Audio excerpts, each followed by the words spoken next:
Critical Thought TV.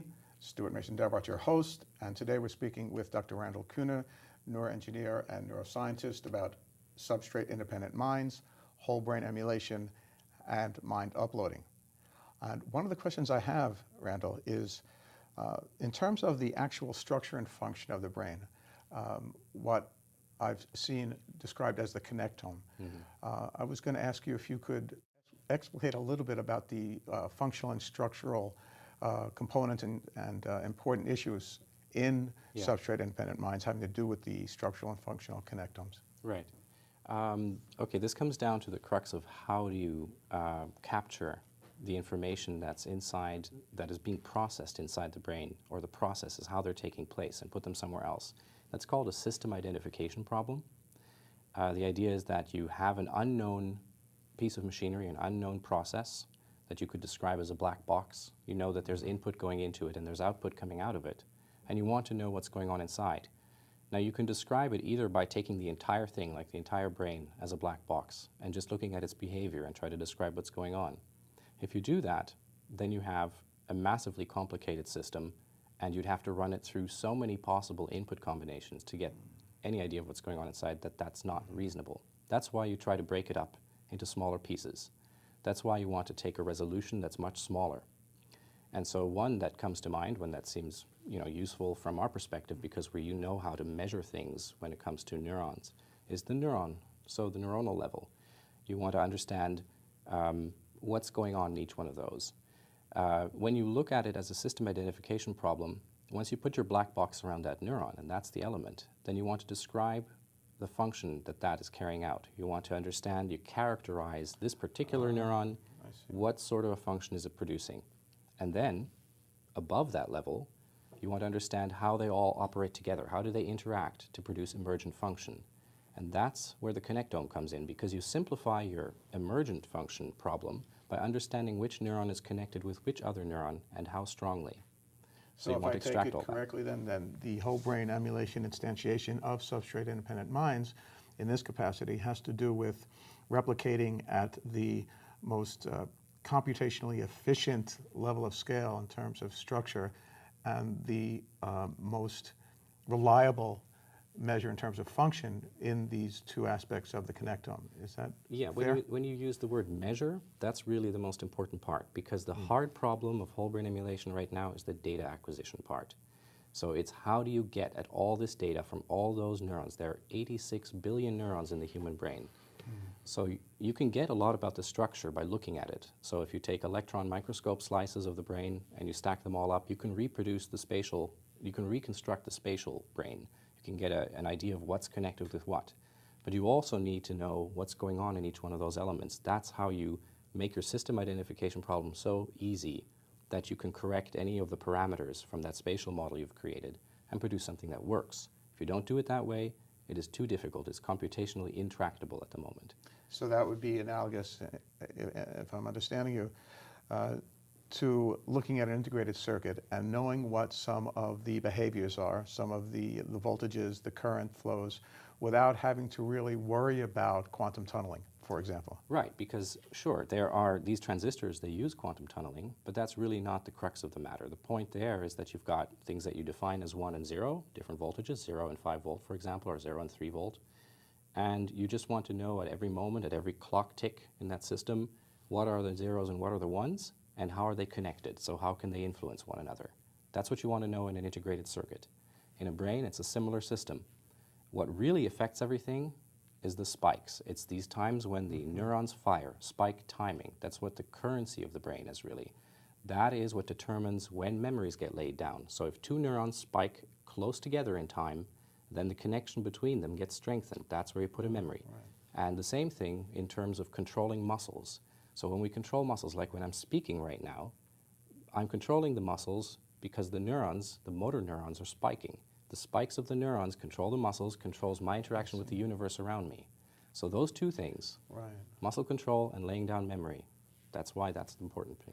Yeah. So would it be fair to say then that the structure implies a range of potential functions, and they're connected obviously, and then the function, the functional connectome then allows you to look at a structural configuration to know what that particular configuration is doing given the spike intervals for that neuronal structure, Yeah, so more or less. you really want to reconstruct, or you want to be able to predict the spiking. If you have a system, if you've copied enough information from that system so that you can predict how it would spike in the next moment or when the next spiking would occur, then you've achieved whole brain emulation. And what you need for that is the structure about how things connect, so which functions they can carry out, and the functional characterization within the neuron itself. Very good. That's very clear. Oh, another question that I have is when I was reading your material about what you refer to as cybercells or micro-neuro interfaces. I found this fascinating, especially the description of one of these devices, which was silicon with a lot of functionality, which I'll leave to you to describe, and encased in a silicon or biocompatible encasing that would almost at least have the dimensions, let's say, of a red blood cell, and would hopefully be flexible in terms of the circuitry to allow the conformation and deformation of a red blood cell so it could get into capillaries and other places, and then perform the kinds of scanning and other interactive functions that we need to capture what we need to capture for whole brain emulation. Right. Yeah, that's really what it's about. It's trying to solve the one big gap that we have right now in terms of tools. We need something that can do functional characterization at high resolution throughout the entire brain. And you've got many different ways of doing it, and there are alternatives. There are biological ways of approaching this, for example. Right. But the advantage of having this integrated circuit technology, that cyber cell or micro-neuro interface, is that we really know how to work with integrated circuits. We're experts at building hierarchies and systems with them, communication, getting them to do exactly what we want without too much searching around in the space of possibilities. So we're good at engineering them. And we can make them very small. These days, if you want to put transistors on something that is the size of a red blood cell, you can easily put on there as many transistors as you need for either one of the old Intel CPUs, one of the early ones, or say the guidance system of a cruise missile can fit on that. So there's plenty of room to engineer a useful system. That's, so then that means, before we move on to the next topic, that we don't necessarily have to or even want to resort to or employ nanostructural devices because of the difficulty in constructing them in a way that they do what we want them to do reliably. Is that a fair statement? That's a fair statement. Nanotechnology has always been heralded as basically the technology to go to when something becomes really, really hard. And yes, it's like it's the ultimate thing you'd like to have. You'd like to have little nanorobots sitting in your brain next to every neuron and doing whatever you need them to do. But we're just not very good at doing that yet. We're not great at developing nanotechnology, even though there's lots of progress happening there. And we're not so great at building robots either. So having nanorobots is like two big problems putting them together. But this, at the micro level, doing integrated circuitry, that's something we can do today. So that's why the emphasis on that. If you were to be asked this and you had to give an answer, if you will, which is not quite here, you can defer if you'd like, but what would it take, and do you have a time frame in your mind where you actually expect to see a functional cybercell or micro-neuro interface? Right. Yeah, I'd be happy to talk about that. Actually, when you look at some of the presentations I've given about this topic, you'll see that it's composed of mostly technologies that have already been developed. People have already put chips inside of cells.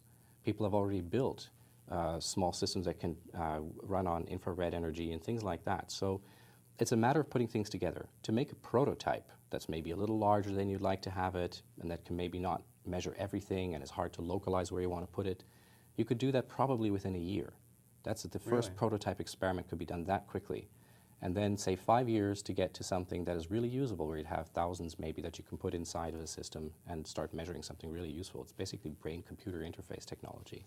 And I would imagine, just to ask the last part of this question, that there could be almost a fleet with differentiated functions. There could be one that perhaps performed a lot of the internal, external communication with some type of a computational system outside of the body, but also communicated with and perhaps even directed smaller, more specialized cyber cells. Yeah. And so they would have their own, it would almost be like a shadow network. Yes. With its Yeah. own emergent properties that would, interrogate and communicate and measure the properties of our own biological neural network, communicate that to Right. a more powerful exogenous host, which could then feed back corrective direction to the That's leader, a good something like description that. of the idea. That's why it's so attractive, because this is built on a system where we can easily do that sort of thing. Hierarchical systems, communication, specialization between different things, like we have different components of our computing systems right now. So that's the advantage of using a technology that we're good at, that's a mature technology. Thank you so much. Thanks.